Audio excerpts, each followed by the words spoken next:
Assam state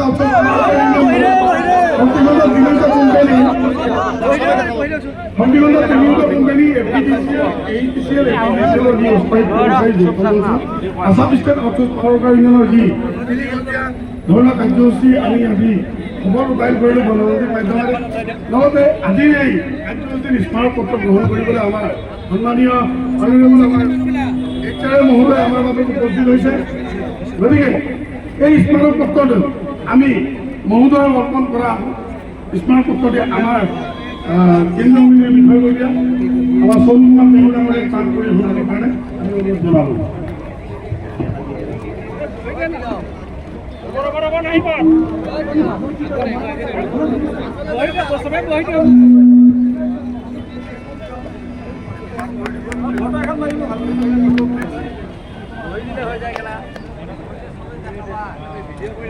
ধন্যবাদ। আমাৰ স্মাৰক পত্ৰখন মই পাঠ কৰি দিবলৈ বিচাৰিছোঁ।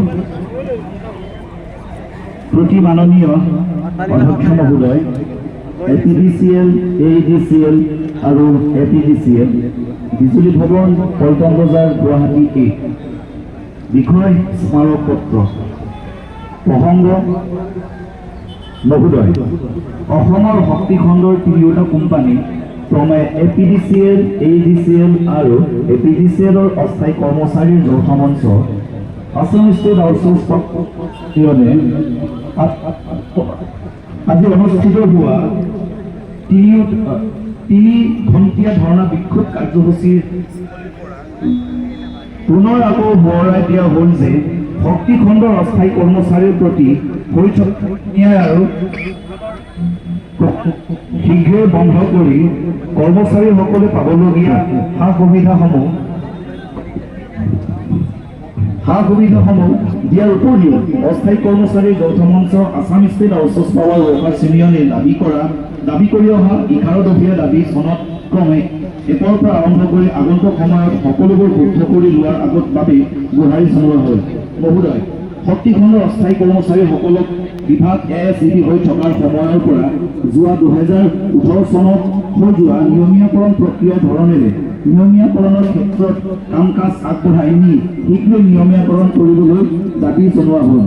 পুনৰ আকৌ এবাৰ সোঁৱৰাই দি কওঁ, আমি কৰ্মমুখী মানুহক আন্দোলন কৰিবলৈ আপোনালোকে বাধ্য কৰাইছে।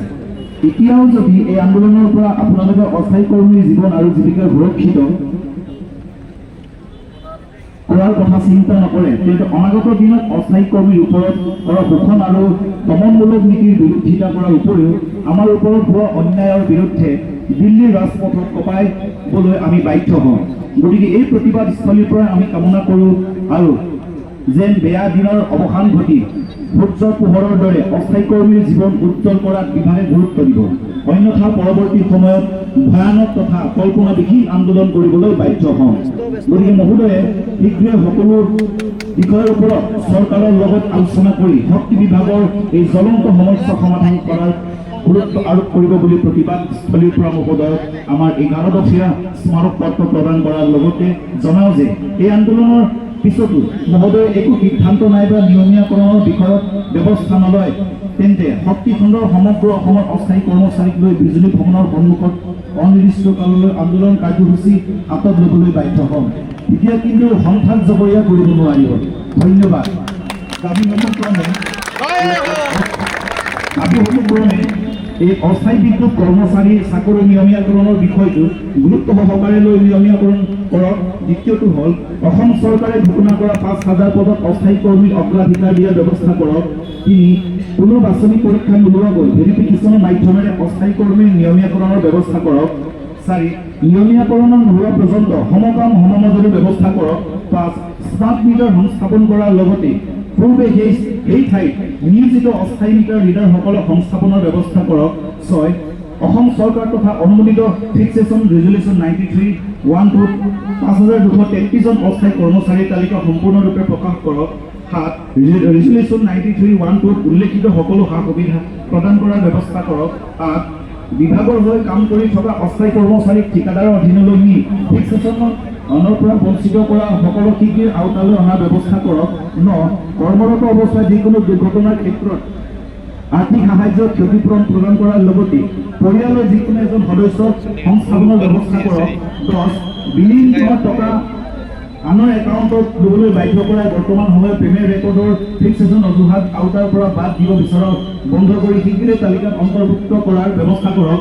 11. প্ৰচলিত শ্ৰম আইন অনুসৰি পাবলগীয়া সুবিধা অস্থায়ী কৰ্মচাৰীসকলক দিয়াৰ ব্যৱস্থা কৰক। ভৱদীয় সভাপতি Assam state house of power workers union Krishna Sharma, সম্পাদক Assam state house of power workers union Yakub Ali. ধন্যবাদ।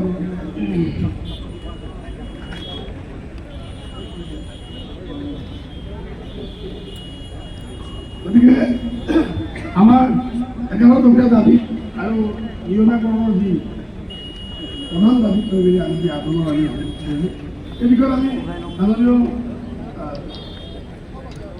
চাওঁ এই বিষয়ত যি আমাৰ কাৰ্যসূচী কৰাটো স্মৰণপত্ৰ গ্ৰহণ কৰিছে আৰু আমাক মই ভৱিষ্যতত তেওঁৰ পৰা কেনেকুৱা ধৰণৰ আমি সঁহাৰি লাভ কৰিব পাৰিম তাক লৈ ছাৰে আজিয়েই নতুন অধিয়াৰ পৰা ধুবুৰীলৈ যি আমাৰ 5,233জন অস্থায়ী কৰ্মচাৰী উপস্থিত আছে তেওঁলোকক ছাৰে ব্যৱসায় কৰি আন্দোলন কাৰ্যসূচী সমাপ্ত কৰিব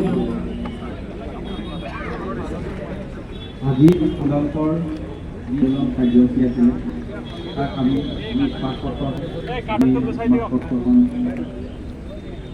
মই যিজন বিষয় হয় আপোনালোকৰ গ্ৰহণ কৰিম আৰু আপোনালোকৰ যি 11টকীয়া কাৰ্যসূচী দাবী আছে এই দাবীসমূহ আমি উচ্চতম কৰ্তৃপক্ষলৈ প্ৰেৰণ কৰিম আৰু ইয়াৰ বিবেচনা কৰিবলৈ আমি চেষ্টা কৰিম।